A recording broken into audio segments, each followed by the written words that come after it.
네, 반갑습니다. 예, 광락규입니다. 이번 동영상은 제가 클리닉 수업을 하는데요. 그 클리닉 수업을 어떻게 하는지 클리닉 수업할 때 방식 그대로 한 문제만 가지고 그 방법을 알려드리기 위해서 이 동영상을 찍는 겁니다. 교재는 민법 비법 노트라고 합니다. 이 책은 224쪽인데요. 한쪽 땅, 한 문제와 답이 있습니다. 그리고 여러분 링크에서 다운받으신 자료 있죠? 잠깐 보실까요? 자료가 3페이지로 되어 있습니다. 맨 처음에 보이는 자료가 그게 민법 비법 노트의 일부 한 페이지입니다. 보면 초록색이 있고 노란색이 있고 파란색이 있고 빨간색도 있습니다. 각각 용도가 다 달라요. 자, 이 동영상은 한 15분 정도 생각하고 있습니다. 그래서 군소리는 빼고 바로 들어가겠습니다. 문제 먼저 읽겠습니다. 위 사안에서 비토지에 관한 매매 계약이 모두 무효로 되어 이로 인해 갑측이 손해를 입었다면, 손해를 입었다 전제가 들어갔습니다. 갑측은 누구를 상대로 어떠한 손해배상 책임을 물을 수 있는지 논하시오 이랬습니다. 위에 사실관계를 보면 첫 문장은 이 문제와 전혀 상관이 없어요. 5번째 줄까지. 그 다음 그 뒤에 한 편 보이죠? 6번째 줄. A 토지상에 창고 건물이 낡아 사용 부적합합니다. 그래서 가불병이 업무 조합원입니다. 갑이 업무집행조합원이고요. 조합이에요. 매수인이 가불병은 A 토지와 인접한 B 토지를 매수해서 A, B 토지상에 새로 창고 건물 지어서 사용하기로 하고 B 토지 소유자인 Y 종중의 대표 기를 찾아가 그 토지를 자신들에게 팔 것을 제의했다. 그 무렵 채무 변제 독촉에 시달리던 기가 누구죠? Y 종중 대표입니다. 종중총회를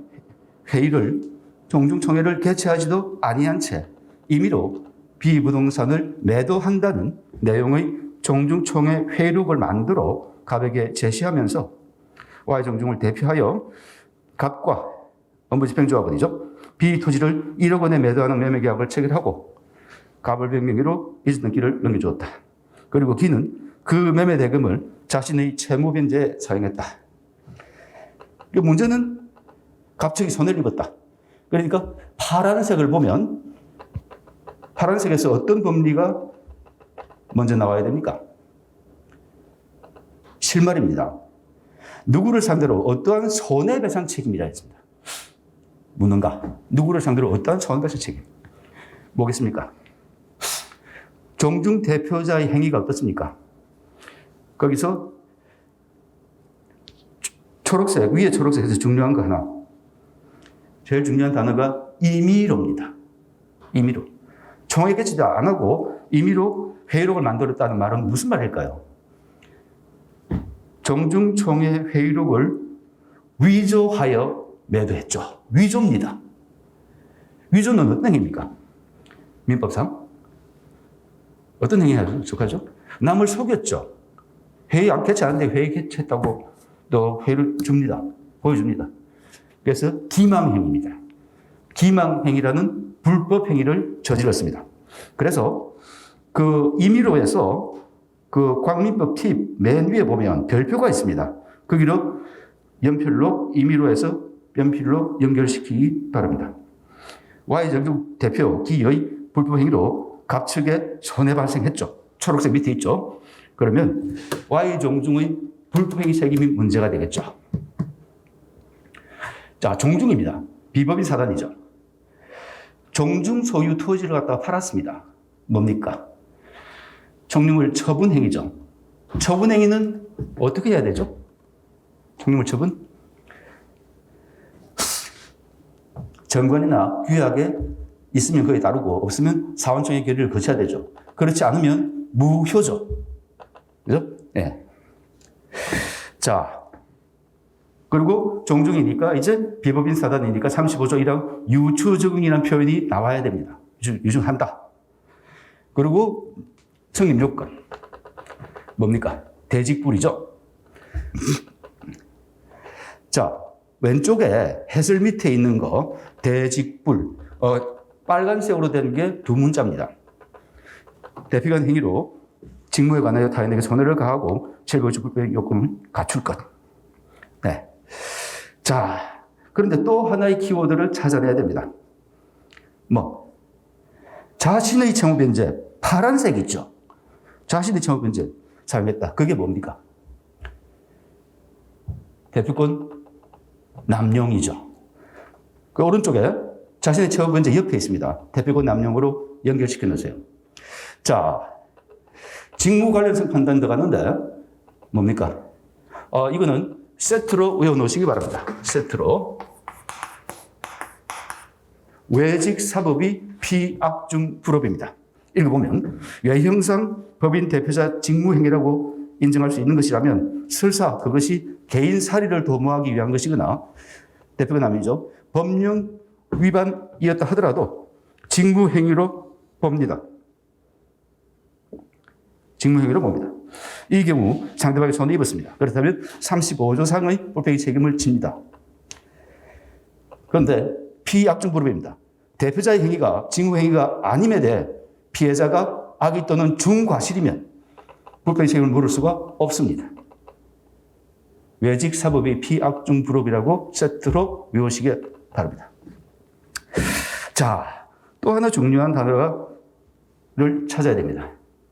외직사법이 피악중 불업에 해당하는지, 외형상 직무행위로 보이는지, 또는 악의 또는 중과실이 있는지 밝히기 위해서 한 단어를 찾아야 됩니다. 노란색에 있습니다. 뭡니까? 제시입니다. 제시. 회의록을 위조로 만들어서 줬죠. 보여줍니다. 마치 총회견이 거친 것처럼. 그래서 제시에서 외형을 갖춥니다. 읽어볼게요. 사리를 도모했지만 종중총회 회의록을 제시하여 제시 형광펜 연결시켜 놓으세요. 외형 연결시키세요. 외형을 갖췄다. 직무를 인정된다. 그 다음에 빨간색 기가 종중총회 회의록을 제시했다는 점에서 그거 믿어요. 그 믿은 사람을 갖다가 악의 또는 중과실이 있다고 볼 수는 없습니다. 그래서 종중을 상대로 불법의 책임을 물을 수가 있죠. 그런데 자칫이라고 넘어가 버리면 안 됩니다. 누구를 상대로 이렇게 물습니다. 종중한테 물을 아니고 대표기관도 불법의 책임을 지죠. 꼭 빠뜨리면 점수 고점수 못 받죠. 그거. 이제 그게 종중은 35조 1항 이 두 문장으로 되어 있어요. 1문이고 2문이 대표기관 개인의 불법의 책임입니다. 그래서 답안지에 보듯이 기일을 상대로 대표기관 기일을 상대로 35조 1항 2문이라는 표현을 넣어주시면 더욱 완벽합니다. 두 개 책임, 종중 책임하고 대표기관 책임은 관계, 부신정 연대 채무 관계입니다. 네. 자, 첫 번째 자료 봤고요. 두 번째 자료 보겠습니다. 두 번째 자료는 무슨 자료냐면, 일주일에 두 번 수업을 하는데, 일주일에 한 번은 제가 답안지를, 문제를 내주면서 답안을 풀어오라고 합니다.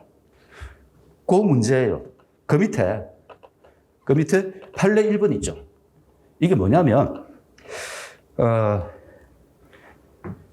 지금 이 문제가 문제 초록색에서 계약이 무효로 되어라고 하고 있죠. 자, 지금 종중의 불법의 책임을 물었는데 채무불이행 책임을 물을 수가 있습니까? 없습니까? 없습니다. 왜요? 무효니까. 매매계약이 무효면 어떻게 됩니까? 법률효과가 아예 발생 안 해요. 채권 채무관계가 없어요. 손해가 발생할 여지가 없어요. 그러니까 이 문제에서 채무불이행 책임을 논하면 안 됩니다. 또 하나, 그 밑에 있는 보충을 한번 봐보세요. 자, 대표권 남용이 뭐죠? 대표권 남용은 외형적으로는 직무 범위 내의 행위를 해요. 그런데 실질적으로 어떤 거 하는 건가? 자기 또는 제3자의 이익을 추구하는 거예요. 외형적으로 직무범위 내니까 원칙적으로 법인이 책임을 져야 돼요. 그러나 항상 법인이 책임을 져야 된다면 법인은 너무 억울해요. 왜? 법인 돈인데 대표기관이 임의로 써버렸잖아요. 지 마음대로. 근데 법인이 항상 책임지라고? 그건 아니죠. 어떤 요건을 갖추면 법인이 책임을 안 지는가 해서 두 가지가 나옵니다. 계약상 이행 책임 문제가 행위능력 문제로 나오고 또 불법행위 책임 문제도 나와요. 또 질문 들어갑니다. 그 1번 보면 계약상 이행 책임 있죠. 그게 무슨 학설 내용입니까? 107조 1항 당서 유추 적용서의 내용입니다. 그걸 취하고 있죠. 지금 대표권 남용이 나왔다고 해서 1번을 적어야 될까요? 적으면 안 될까요? 적으면 안 됩니다. 계약상 이행 책임이라는 게 있을 수가 없죠. 왜? 매매계약이 무효니까요. 적으면 안 됩니다. 예. 이와 같이 이런 법률을 보충해서 다른 것 한번 생각을 해보고, 예. 그런 겁니다. 그 3쪽 페이지를 넘겨보면, 이렇게 문제가 실제로 객관식에서 나왔습니다. 선택형에서. 2번하고 3번만 간단히 보겠습니다. B은행이 각 대표이사의 행위가 직무에 관한 행위에 해당하지 아니함을 알았거나 과실로 알지 못하면 악의나 과실이 있으면 A 회사는 계약상 책임을 지지 않습니다. 계약상 책임이라고 나오죠. 지지 않습니다. 요거 하나 하고 2하고 3번 구별만 합니다. 갑의 담보적 행위가 갑의 직무에 해당하지 않음을 을이 알았거나 중대한 과실을 알지 못한 경우 B는 A에게 불법행위로 인한 손해배상을 청구하지 못한다. 중이죠. 예, 두 개를 구별해서 표현을 하셔야 됩니다. 실제 문제 나오면. 예. 자, 이렇게 진행을 하는데요. 클리닉 강의를 하다 보면 문제 풀이하는 능력, 문제를 보는 눈이 많이 달라졌다는 걸 이해할 수 있을 겁니다. 자, 이렇게 해서 오늘 시간 마치겠습니다. 네, 수고했습니다.